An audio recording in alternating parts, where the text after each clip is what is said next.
Good Sunday evening, everybody. Hope you all are having a great day. Hope you had a great weekend.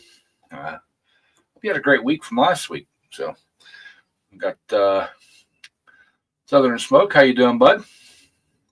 Good Cards Going Fishing Garage. How you doing, brother? Thank you for stopping in. Lisa Ann, thank you, dear, for stopping in.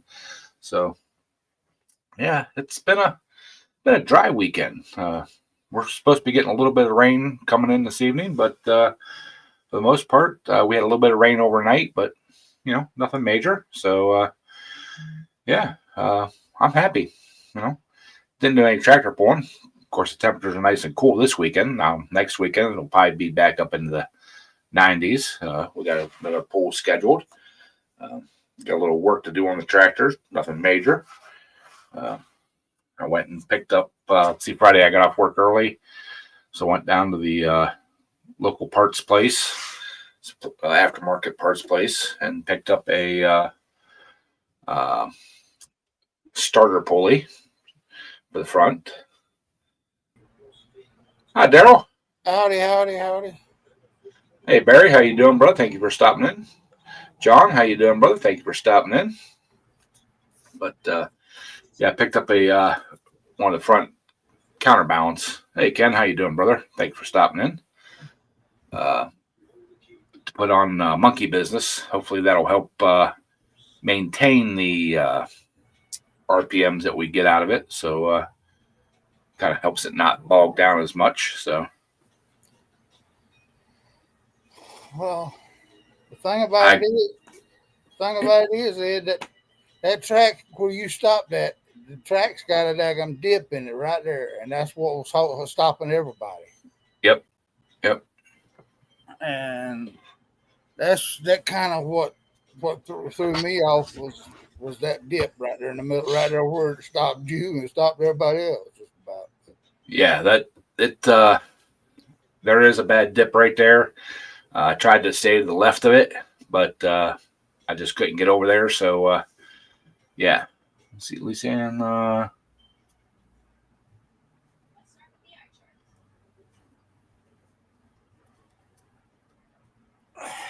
Yeah. Sorry about that. That's all right. I had a telephone fishing going in the background, and the ladies over here taking a nap. Well, Lisa, I hope you got that leak fixed there, Lisa. Hi, Scott. How you doing, brother? Thank you for stopping in.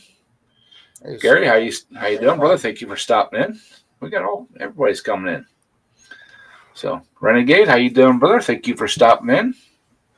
So yeah, I gotta put that front pulley on that on monkey business. Hopefully, like I said, that it's like a harmonic balancer, but it's not a harmonic balancer. They call them starter pulleys, but they weigh about 14 pounds, and it's once you get the RPMs up on the tractor, it just helps keep the momentum going of the engine. So yeah, hopefully we get that'll work. And then I'm putting a catch can, oil catch can, crankcase breather on monkey or Plan B. We're getting a lot of blow by on it, so I know the rings are going in it, and so I'm hoping that'll help from getting oil everywhere.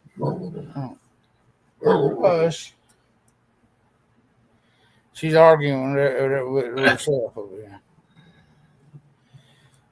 That's kind of a nice vacation, Scott. Sucks that you're gonna have a bum out shoulder, but at least you get to spend it with the family. Yeah, I did something stupid yesterday. I got out there on this hill back here behind the house, and it had been still wet out there, and I'm trying to get, because it's supposed to rain all day tomorrow, so I was trying to get grass cut. I thought it would rain today too, so I was trying to get the grass cut, and the doggone thing on that hill so steep back there that the belt slipped as I was going up the hill. I slipped on it. The drive belt, the pull belt, pull belt, and and the thing ain't got the best brakes on it anyway. So I hit the clutch in on it, and I was rolling back so doggone fast that I could turn the steering wheel. That doggone thing turned over turned over through 1.5 turns, and all I could see was the daggone blades turning and it threw my ass off. Excuse my language, but then it was coming right straight for my legs. Just glad I was crawling my fat butt out of the way just enough. So That's not good. no, it wasn't. So Okay, Thomas. Thank you for stopping in and checking in. Hope you stay safe, and hope everything bypasses you, brother. yeah, be careful, So, Thomas. I kind of did the same thing when the first time I had monkey business out, and I was having that brake issue. I backed the brake rod off so much that I couldn't push the clutch pedal wasn't far enough to engage the brakes, and I was backing it off the trailer, and I went for a ride. Well, I got it stopped before I really slammed into anything, but yeah. Well, this is a little bit more than just a riding lawnmower to start with. It's got the Yeah. high and low gears in it. And what had happened was the vibration had knocked it out of high and dropped it in it down to neutral. And I was climbing up this. You've seen pictures of my backyard. It's Yep. like this, and the grass was wet, the ground was wet, and it just it when the tires went slipping, it kicked that out, and here I went. Yeah, on some of those transmissions that has that high and low, when it gets under too much stress, it'll actually kick it out to kind of save the transmission from breaking. I've seen that a lot. Some of the guys try to use those 2-speed transmissions and pulling, and they'll put them under too much stress, and it pops them into neutral, and no good. So, It definitely woke me up. I can tell you that.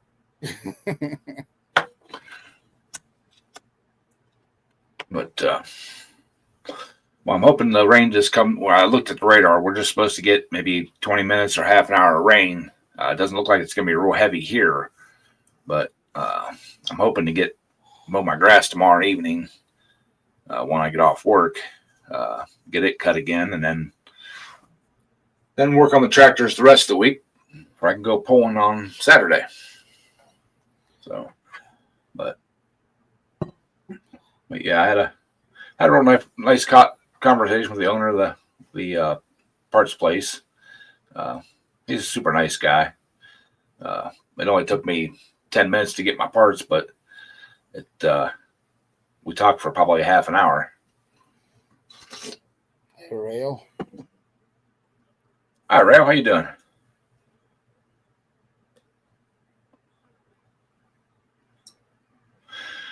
Yep. Nate, if it has the high-low transmission, it's exactly why it's bolted into high gear. And if you look close, it probably either has a shifter lock on it, or they used a bungee strap to keep it into whatever gear they put a bungee strap across the gear shift to keep it in whatever gear they're wanting to pull in. That's not going to rain for the next 3 days. Awesome. So, but it's supposed to do the opposite here. It's supposed to be a shower in about 2 hours from now.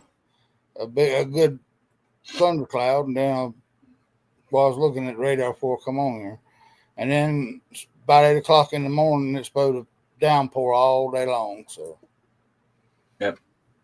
Well, they were saying on the radar, I looked, light sprinkles between now and like 10 o'clock, and then just south of us, it looks like it's going to storm.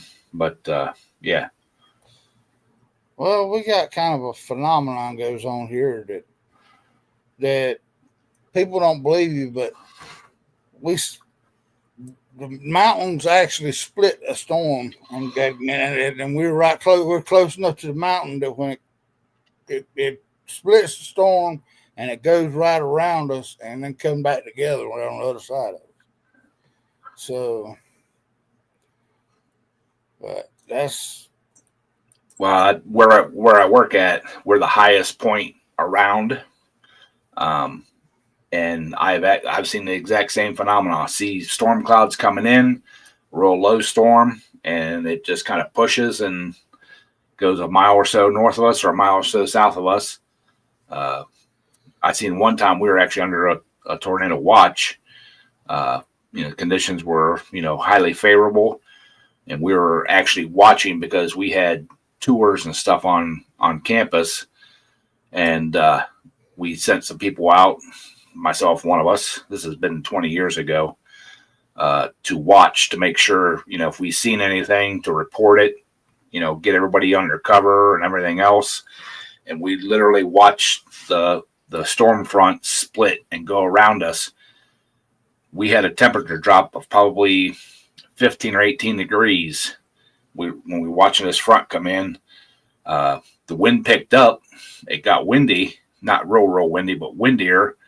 But you could just feel it went from hot, humid to comfortable temperature. But it was a very, very noticeable difference. We got some rain, but we never got the high winds and stuff like that. Now, north of us, they did. But, that was a very weird phenomenon to watch. But going back to the track, Ed, is that a normal thing for that particular track? That dip is there all the time, or is that just because everybody got stopped there, and then when y'all big boys come out, the thing was moving a lot faster, and it just made y'all stop in the same spot? In the beginning of the season, that spot wasn't really there, but that's where a lot of the smaller classes stop. Yeah. It needs graded off again. But I mean, they do the best they can with the equipment they have. They did when they were, because they usually disc the track up, put a bunch of water on it, and then pack it down. They did try to drag it, some of that stuff back in and filled that in some. But that spot's, it's a soft spot all the time in the track. So we just avoid it or try to avoid it.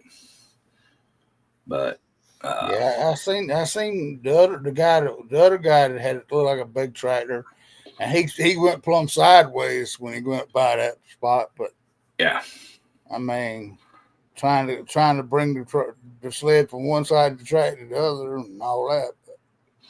Well, see what happens is right there in that spot, the track that's on the, if you're looking down the track, that's on the right side. On the left side, the track actually tilts and it will actually walk you down into that spot. But like I said, they do. It's a really nice track. They do the best they can with what they have, the equipment they have. But like I said, they were talking about the city there, the town, talking to the one guy. I don't know if he's the mayor or just somebody high up or whatever. He comes and watches all the polls and stuff like that. He wasn't there the last one, but the one before, he was saying that he was asking if they wanted them to bring the big grader up and smooth it out. The bad part about that is when they do that, they bring a lot of rock up. Yeah. And that's the same we'd have up here. So, hey, Tommy. Hi, Tommy. How you doing? So, yeah, the last year when they did it right before a big poll, they did it during the week, and the president and the vice president and everybody went down to check the track and mow and all that kind of stuff and get everything cleaned up. They spent 2.5 hours walking the track with buckets, picking up rocks from marble size up to 3 or 4 inches across. So it's they never really they got 99% of them out, but that's a lot of work. So hi, Tommy, how you doing, brother? Did I say hi already? I don't remember if I did. But so yeah, like I said, it's a nice place. There's a couple other tracks I'm trying to get to this summer. So hopefully I'll get to them. But a lot of their polls are on the same dates as my regular club, so it's kind of hard, when you're trying to run for points to drop a poll. But so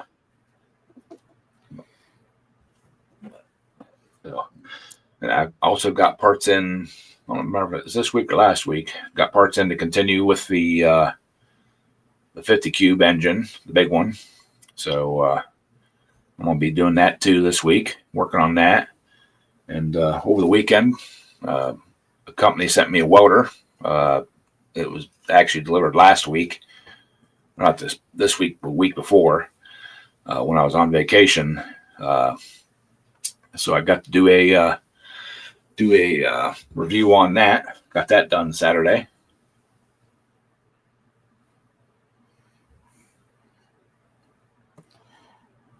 Part-timers are getting there. Hey, Mudster. Not on the foreseeable future, Mudster. Now the Keystone Nationals are over there, and that's on my bucket list to run that pole. That's a whole weekend of pulling. That's big tractors, little tractors, trucks. The whole deal, the whole shebang, is there that weekend. I think they pull the small tractors on Friday and Saturday morning, and then the big trucks, or maybe it's Thursday and Friday for the small tractors, and then Friday night and Saturday night for the big tractors. But yeah, they that's a really big show. I mean, it's a big turnout for lots of tractors.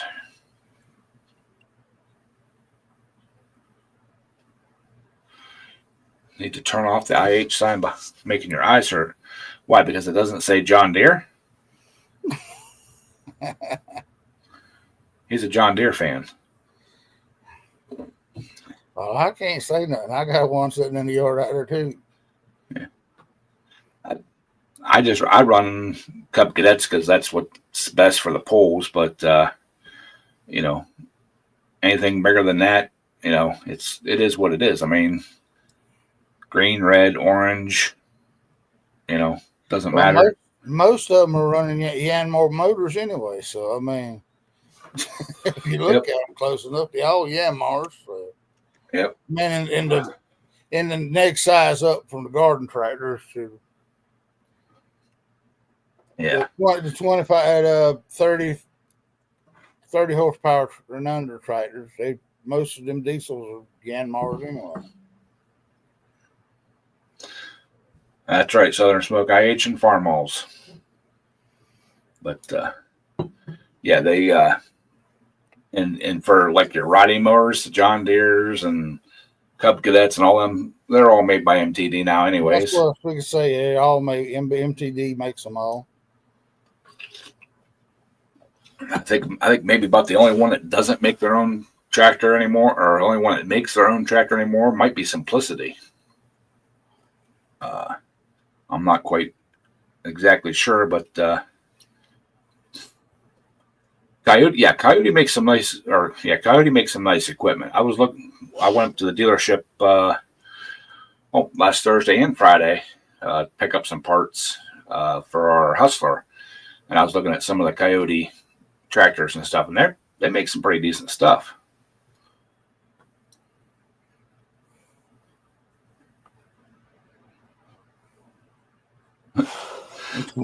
My tractor died. That's exactly. We're made to dispose. So, well, AYD was bought out by MTD and or Shannon changed something or other, but they built all the Craftsman tractors and all that stuff. So I mean, they're all the same doggone thing. It's just just different names on the sides of them. Yeah, my lawnmower, the one that I had, it's a garden tractor. It's still a Cub Cadet, and it's the size of a garden tractor. It was the first year that MTD had Cub Cadet, and they it still ran all the Cub Cadet setup. They didn't change anything. Made to destroy. I like that, Scott. Made to destroy. Yeah. Orange chicken and stir-fried rice. Hey, Willie, what's happening, brother? But I mean, yeah, you're just paying for a name now, on most of your riding tractors. The wheel, not wheel horses, but all the brands that they sell at like Lowe's and Home Depot and all them, they all come out of the same factories. Yeah, John Deere makes the bigger, the regular size tractors and all that. But since they went electronic, and all that stuff, then they got in all kind of trouble because they wouldn't allow the farmers to have the things to work on with. Yeah, that's the class action suit was the right to repair. Yeah. Yep. The John Deere and I think a couple other ones, some of the big truck company or manufacturers, they were whatever that word is, making their software for their systems private.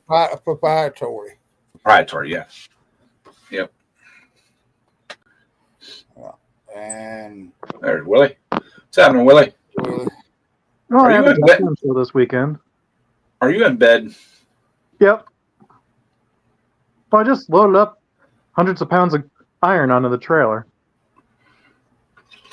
So yeah, I left Thursday night. I had to stop for like 15 and take a nap. Then I got in the fairgrounds, got everything all unloaded but not set up, and had an hour nap. Then I was up for the rest of the day. I finally got some sleep Saturday night and a Sunday, and then had to load everything up on my way back. Sound like me yesterday. Right now. Sound like me yesterday. I woke up about 3:30 in the morning, couldn't go back to sleep, and I finally about 5 o'clock or so, I dozed off my chair for like a half an hour, and I was up till midnight. Anyway, had some interesting things happen while I was out there. I saw a marketplace ad for 3 engines for $60 from a guy that's going to be moving down to South Carolina from PA. So he had a opposed twin Briggs 16 horsepower for sale. It was missing the air filter cover. An 8 horsepower Briggs from the 1970s. So it's got like the ball bearing Bendix starter. Mm-hmm. And he also had a 1950s home light generator for sale. But for $60, it was worth it just for the parts on the opposed twin Briggs, even if it didn't run, which I was told it ran. And the home light generator was actually in pretty good shape. There was still some galvanizing on the exhaust pipe, despite being 70 years old. So I got everything unloaded at the fairgrounds and set up. Once I got everything all set up and ready to go, what is it, like 8:15? No, 7:20 in the morning. I left to go pick those engines up, and then got back and then immediately started working on the home light just because I was curious to see if I couldn't get it running. And it actually had spark and compression right off the get-go. All I had to do was clean some sludge off of the pickup tubes and actually ran. But I don't have a 3-prong twist lock plug to test it. But I imagine as clean as it is, it should run pretty good. But I talked to another guy in the fairgrounds because they put engines up on display. It was an engine show, so I have some steam, some hit and miss, all kinds of stuff. I talked to another guy that's likes the macabre chainsaw kind of stuff, and it's like, anyone that's a collector of home light or something like that. I got an engine here. I'm not looking to make money. It's at $35. You can have it as long as it's something that's going to go to a good home. Yeah. he didn't have the space for it right now. He bought a golf cart while he was down there, but very unique carburetor though, one I've never seen. I don't know if you'd find it interesting as to how it was made, but it actually, long story short, there was a pressure tube from the manifold or from the engine that would feed pressure through this little tube all the way down to the bottom of the tank, made a 90-degree turn, and fed up the feed tube to a fuel bowl. So the compression would push up through the fuel, and the bubble up fuel would carry momentum up into the fuel bowl, and the excess would spill back into the tank. How's that for odd? That is odd. Yeah, I've never seen one like that. So I think it's a 2,000 plus watt generator, but so now I wound up with this thing, so now I don't know what to do with it. It's a little bit heavy to carry around with you for small things. right. And it's too nice for me to really store in my carport tent shed thing. So, not sure what I'm going to do with that. I think I'll probably hang on to it till October, take it back down to the show, and maybe put a price on it, a for sale sign on it or something, and see what happens. Yeah, that Montgomery Ward generator I got running a couple years ago that ran nice. Last time I had a power outage, I tried using it, and it wasn't putting anything out. So I need to get it back out and check it and see if I can get it running and working again in case I lose power again. Sometimes if they sit for 5+ years, you might have to let them run for a half an hour to get some magnetism back into them. Yeah, that's what a couple people told me. But the funny thing is when I picked the thing up, I found it in a junk pile, and when I got it running, it worked fine. I didn't have to do anything. One guy told me to try plugging a drill in, like electric drill into it, and use a cordless drill to spin the electric drill, and that'll put power back, a little bit of voltage back into the stator or whatever the thing is in there. Yeah, you just got to hold the trigger when you do it. Yeah. And he said that sometimes that'll work. So I need to get it back out, and I'm sure I need to clean the carburetor and stuff. Because I've had some older generators like from the 90s, and they sometimes have those DC plugs, like 12-volt DC. Mm-hmm. Sometimes when the voltage regulators go bad, you can force feed 12 volts into them and make them work again. Yeah, I don't think this has 12 volts on it. Just has two 110 or 120 outlets on it. It might have a 240 on it too. Can't remember. Anyways, but yeah, I'd like to get that thing running again. But a friend of mine at work, his son, the company he works for, they put in artificial turf surfaces. And he said they've got like 3 or 4 old big generators, like 5,000 watt plus, and their mechanics have been through them and said that there's nothing wrong with the generator, half of them, but they said they can't get the engines to run. So they put them outside, and he's like, well, what are you guys going to do with those? They're like, we're just going to scrap them out. We can't get them working. He goes, can I take them? So he picked them up. He just hasn't had time to drop them off. And he told me that I think he said there's 4 of them. He said that if I can get one of them running, I can have the rest of them for getting one. Actually, if they were running points maybe, and they just sat so long unused. I'm wondering if the carburetors are junk on them, or maybe they ran them out of.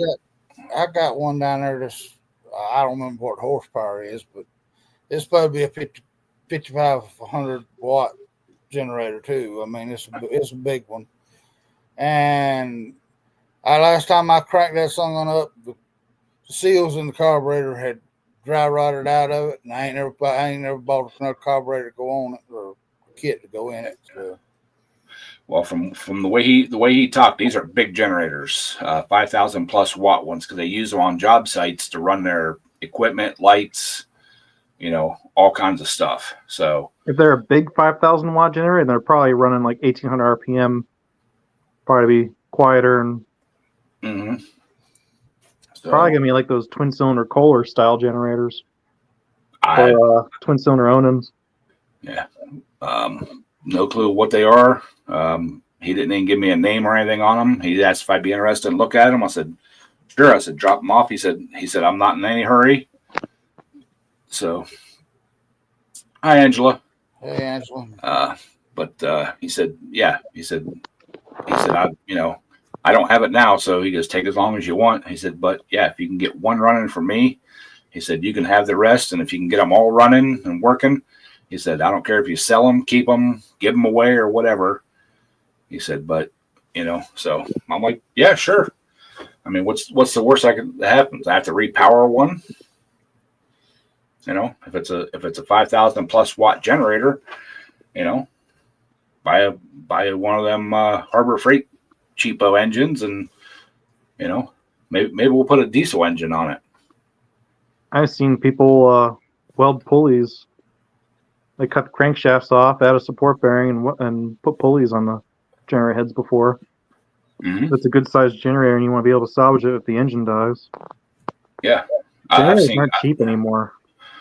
And granted, I know you can get like those Predator generators, and they're okay because they have aftermarket part support. But some of these generators, like the Champions, that cost you hundreds of dollars, it's like they're not worth the money they cost, and they're not even hugely expensive. But when you get a good one, they're like twice the money. Well, my hope is if I can get two of them going, two big ones, one for me and one for him, whatever's left over, if I can get those going, at least one more, sell it and get one of those little small quiet ones that I can take to the tractor pulls with me. You've already got it set up there, Ed. You ain't talked about how you got all that fancy setup you got down there now with the tent and all that stuff over the top of you and all that stuff. You're supposed to be sitting out there in the heat and getting a suntan. That tent was given to me 10 years ago by a guy, and I've actually had it patched once. And now when you look up through it, you can almost see through some of the places because the waterproofing stuff is flaked off. So it reminds me of our Coleman Easy Up tent that we have. It's got hundreds of hours of use. That's more flexing. It's starting to get porous. Well, the one I use regularly, it's a 10 by 10. I do have a big, I think it's 12 by 12. Yeah, 12 by 12. It's a big one. It's a nice one, expensive one. It's just too much for me to set up by myself. That 10 by 10 is just about too much, but and plus the 12 by 12 is almost probably 25 or 30 pounds heavier than a little cheap 10 by 10. So Not easy to rebag it. There's no bag on the big one. It's made from parts from ones that work because I'm trying to get one of the big 12 by 24s. Oh, you're talking about the carport things, tube frames. No, this is a fold up, but it's got two things that go up in the middle, and it's got 6 legs on it instead of 4. Okay. I think they're 12 by 24. They're huge. I'm trying to get one of those, but the other one, it is actually made from 4 different ones that they broke. Wind blew them over or whatever, and I tried buying aftermarket parts for them. And I said, well, I can take, this one apart and this one apart and, flip flop pieces around and stuff like that. My boss is like, nope. He said, I ain't worried about it. He said, they bought new ones already because they needed to replace them. He said, whatever. He said, do whatever you want with them. So I brought them home and took them apart and pieced them all back together. And I got one good one out of 3. Now they kept the tops because the tops fit they kept 2 of the 3 tops. But the frame works, he gave me 3 of the frame works and 1 top. That was kind of, it had stains and stuff on it. That's why they didn't like using it too much anymore. But the other ones were still in really good shape. So yeah, I made the big one, but You just got to tell your boss man to buy some more of them doggone things and get you a good top. Well, I want my goal is to have a box trailer with an awning that just rolls out from the side. Or you can get And one of those, what do they call them, modular rack systems for your truck and put a little tent thing on it that's like removable. Nah, I'd rather just have one on a box trailer. But yeah, have a rollout awning on the trailer with a rooftop AC heat unit, and yeah. Yeah, you say you want one for the box trailer, but you got to think if you ever have to change this tire in the rain, it'd be worth its weight in gold. Exactly. And you're right, Ken. You can make one of those generators into a PTO drive. I've seen guys do that too. Very very easy to do that. So Ed, I got a question for you.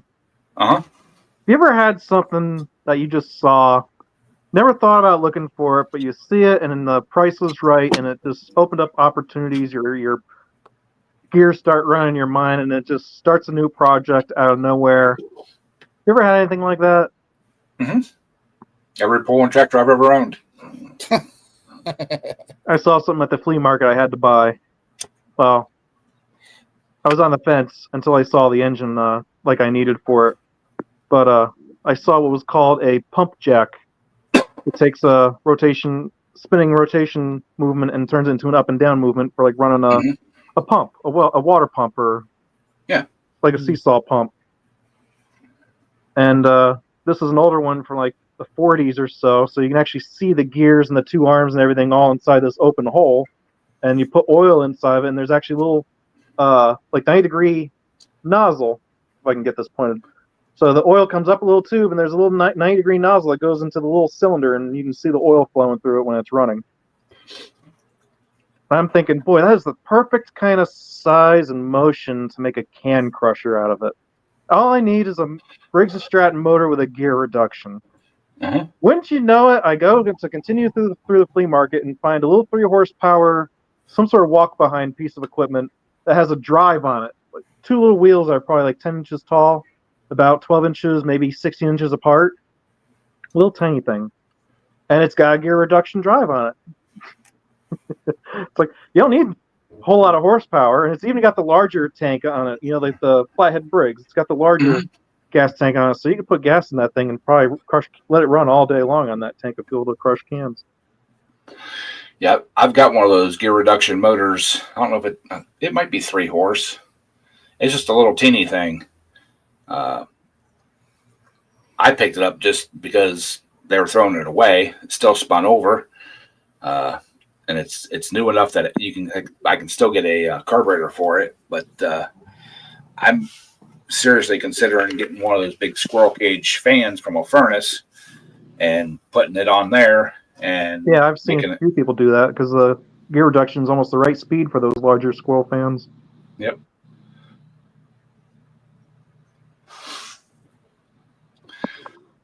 Hi, DeWitt. How you doing, buddy? How'd you do, DeWitt? Did you place any?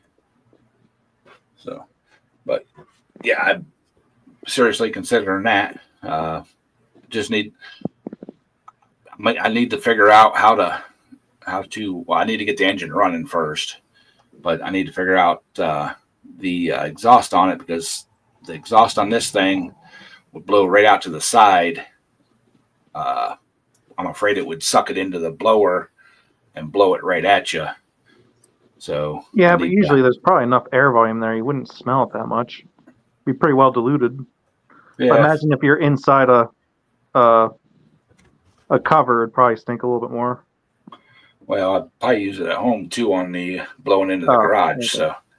So, but look at the leaf blowers. You don't smell the exhaust on a leaf blower, and they're pumped right into the outlet. Yeah, true. But if I can get it running, if I can get that engine running, then this is going to be probably a fall-winter project. But I was, how things run through your mind. Find an old pressure washer frame and mount it to it, and mount the motor up above it, and that way it's on wheels. You can move Yep. it around and make a bracket so you can rotate the squirrel cage on the axle, like, you know, and that way you can aim it if you want to aim it up, down, whatever. So, but yeah, it's like what you said, you know, you get a little thing in your mind, you see something, and yeah. Yeah, another interesting thing I could do with that little drivetrain is if it doesn't work out for that pump jack piece, I could probably weld a wheelbarrow tank on top of the motor or above the motor and have a portable wheelbarrow for going out to U-Pullet yards. There you go. It's perfect size for that. Yeah. Yeah. So, sorry. But, yeah, I mean, lots of ideas, just no, just bringing them to fruition would be is the issue. So, but we need to get the pulling tractors going and figure out what we're going. And they still got that there Carolina squatted tractor on Facebook Marketplace. You want me to go check it out for you? Sure. Oh gosh. Yeah, I got the front end jacked up about, it looked like it's about 4 foot off the ground, and the back end sitting down on the tires. Oh Lord. I don't know what they was trying to make out of it. Ed, you gonna live or you gonna choke to death over there? About choking to death. I'm sorry about that. Had a hairball or something. Something down the wrong tube. But so yeah, congratulations, DeWitt. That's awesome. I showed that. So, but I want anybody that's watching. YouTube has a new thing for the ads. It actually splits the screen. The ad's supposed to show on one side, and the live stream is supposed to stay on the other. Is that actually happening? Has any ads popped up? Since I don't have my dual monitors anymore, I can't see when the ads come up. So, and I'm watching it on StreamYard, not on the YouTube side. So, Dwight was wondering how to send a video. My suggestion is if you can tell moderator, they could probably post it in the. That last ad I looked at didn't. It was the whole screen. Okay. What if you have me on Facebook? You could probably send it through Messenger if it's not too big. So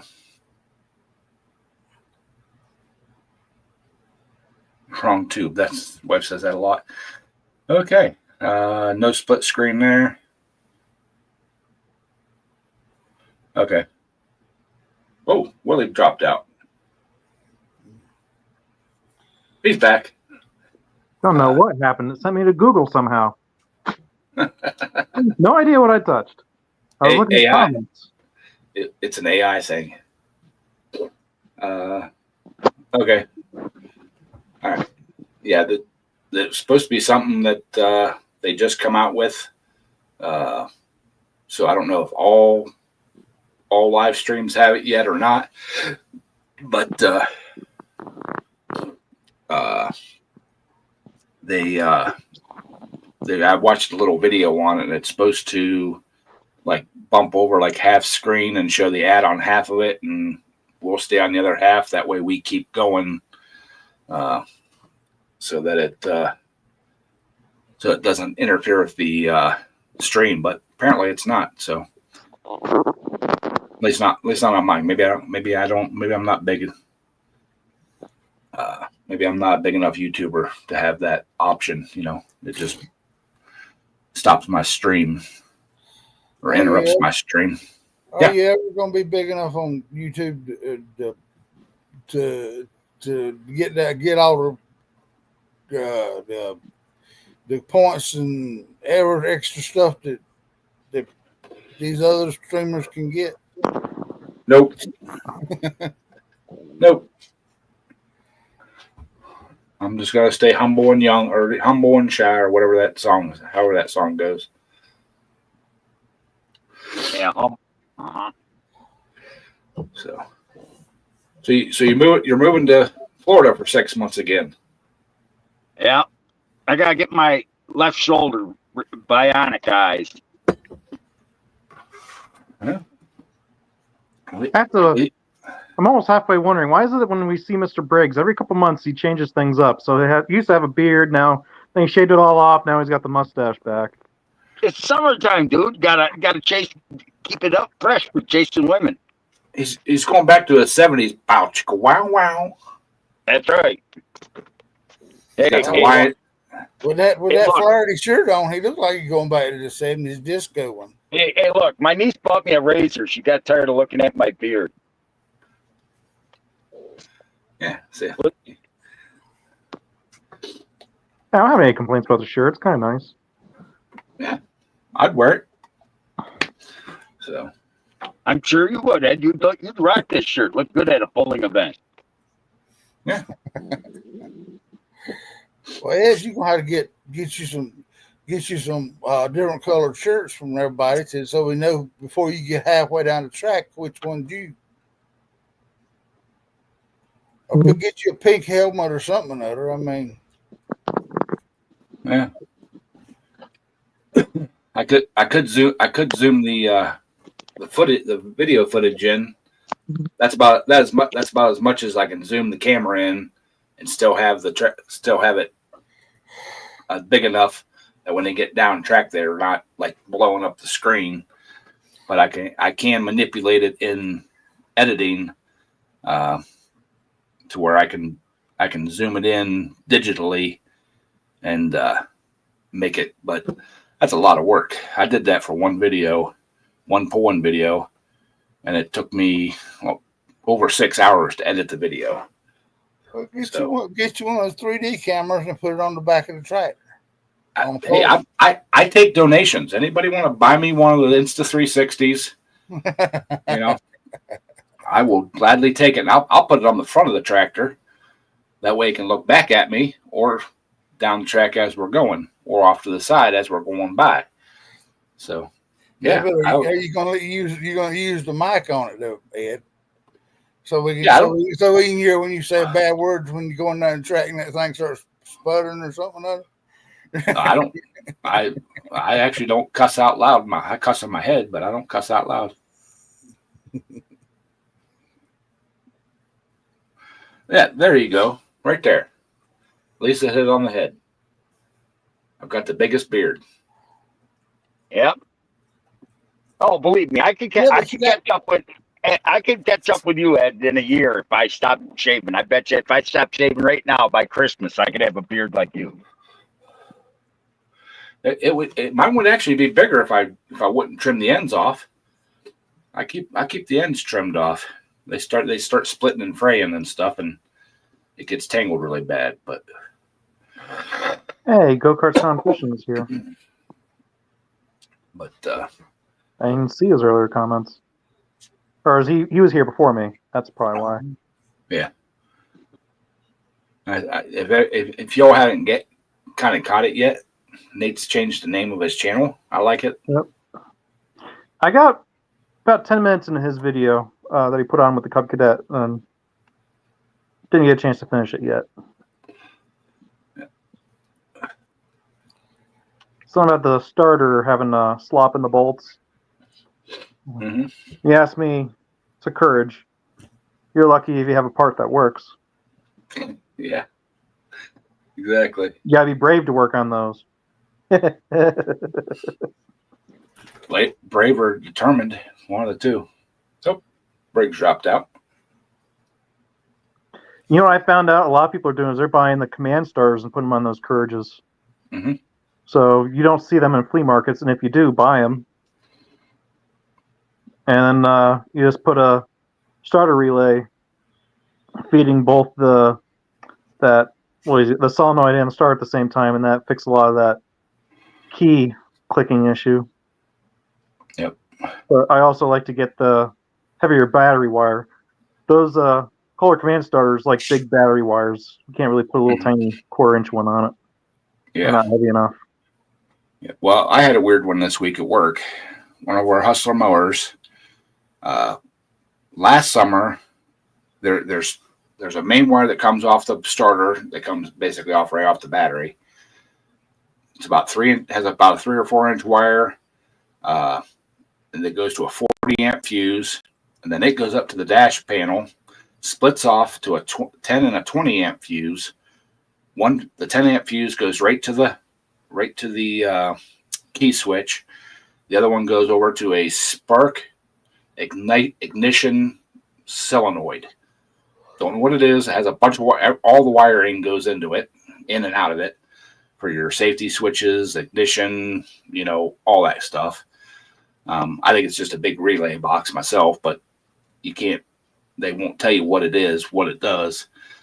But last summer, it would blow one of the two 10 or 20 amp fuses, just randomly. You turn it on, the fuse is blown. So when you first start it? When you first turn the key on. Oh, it doesn't even have to run. Right. Okay. As soon as you turn the key on, the oil light will blink for a second, and then the fuse is blown. The 20 amp that goes to the spark ignition, whatever that thing is, module, it's powered all the time. It's got 12 volts going to it continuously.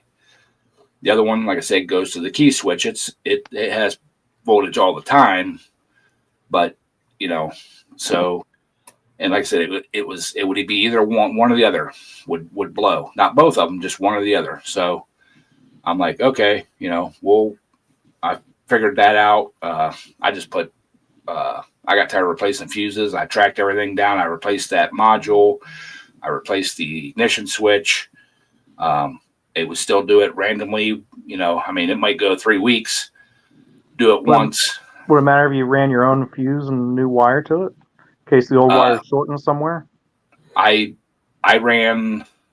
tested continuity in the wire coming from the battery up to those fuses.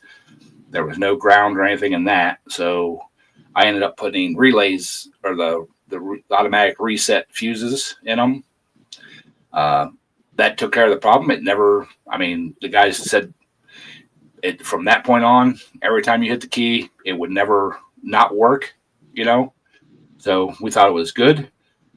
While I was on vacation, they started blowing that 40 amp fuse, and you could replace the fuse, start the mower up, use it all day long, bring it back, clean the tractor, park it, come in the next morning, turn it on, that fuse is blown. Man, 40 amps is a big fuse. Yeah. That's not something you want to let go. Right. So something's going to get hot. Eventually something's going to start melting. Right. So I'm like, well, that wiring harness comes off that, fuse, goes down underneath the hydraulic pump, comes up into the back of the dash panel. It's on the side of the tractor, on the side of the zero turn. Maybe underneath that pump, because I looked at the wires from the dashboard down to the pump, and then from the pump up to the 40 amp fuse. I couldn't see any rub marks or anything. I said, well, maybe it's underneath of that pump where it rubbed. I'll just put a new, 10 gauge wire running up there. That's what it is. So yeah, I put come right off the 40 amp fuse, ran a wire up, connected it all in, did all that stuff. And that whole day I had it sitting over on my rack. I started it and stopped it probably 30 times. And sometimes I'd let it run for 5 minutes. Sometimes I'd let it run for 15 or 20, on and off, on and off. Sometimes I'd just turn it on, turn it off, turn it on, turn it off. Okay, cool. Never blew the fuse. It's fine. It's good. Take it back over, park it where they park it for the night, come in the next morning, fuse is blown. And I'm like, what the heck is going on? So I'm like, whatever. We're gonna figure this out. I start checking everything. Here, it must have been something in the ignition switch that was just randomly making contact. Shorten out the ground or ground. Yeah, shorten the ground somehow. With the key off, not with the key on. So, I went and got because I mean I could replace the fuse and it'd be fine.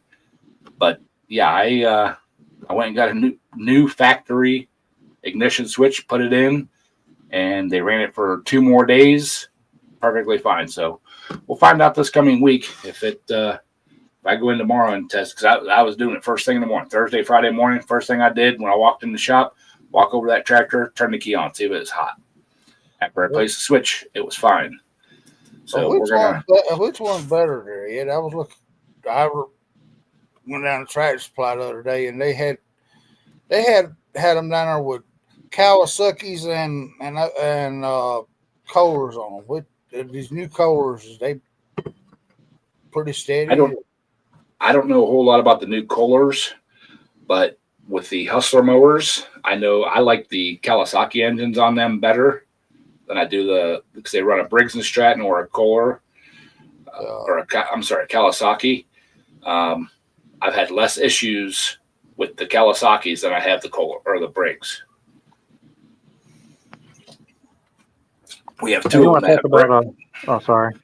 So we have 2 of them that have Briggs on them, and every once in a while, the ones with the Briggs on them will vapor lock. They'll be running them, and they'll start misfiring and spitting and sputtering, and they'll shut off. And if I've tested the spark, so it's not the coils. It's got to be the fuel system. They let it sit for 5 minutes, fire it up, and it's perfectly fine until they run it for like another hour or so. Especially when it's been as hot as it has, they'll start spitting and sputtering again, and the guys are like, "Oh, okay." They'll shut it off for 5 or 10 minutes under a shade tree, and then they'll go back to work. The screens or the paper filters? They've got paper filters on them right now. Maybe try a screen, see if that fixes it. The white screen filters. Yeah. Hey, Nate, how you doing, brother? Hey, I wanted to get on here before you end because I know nobody cares probably, but I got stickers if anybody wants any. They're free. Is that stickers that go-karts going fishing? Yeah. Sorry to talk it up on your channel, brother, but no, you're fine, man. I'm going live after you end, and okay. I'll be passing out stickers, GKGF stickers at Google or Gmail or Yahoo or something like that. Gmail. So I just want to let you know. Yeah, I'll try to stop in. I'm gonna get ready for work tomorrow, but I'll grab my phone and I'll come on, hang out with you. And for a little bit, but yeah, man. Yeah, I need to show me how to do the StreamYard again. It's pretty easy. I don't know about from a phone. On the computer, it's real easy, but I like the name change. You do? Yeah, I like it. I think I like it too. Yeah. Only the old schoolers, will know what it means. But I don't know. I guess you can look at the sticker and know what it means. But yeah, man. I've been wanting to do that for a while. Actually, I just figured I was sitting on the toilet the other day and figured out how to do it. Yeah.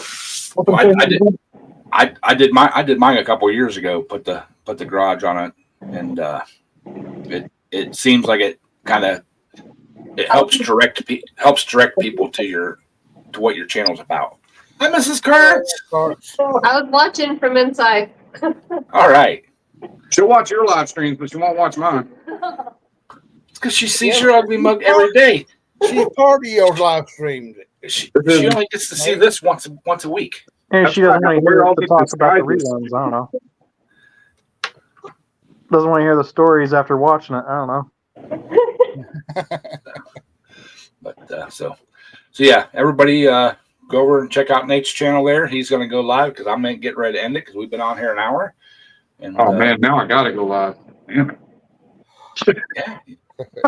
So, all right. Trying to figure out a way back out of it. Maybe Nate will go live. Maybe Nate won't. Go over and check his channel out. Wait on the homepage until you see if it pops up or not. So these are the good stickers, though. They're waterproof and glossy. So awesome. We paid good money, and I got a bunch. So watch one of his videos while you're waiting for him to go live. Just click on one and just hang out. I know what I'm going back to. I think I might try to slap the PTO on this Cub Cadet real quick and maybe bring the deck in so I at least get something done. I'll let Mrs. Karts talk to you guys while I work or something. I don't know. All right, y'all. Love y'all. We'll catch y'all later. Good night. Thank you, everybody. Smash that like button.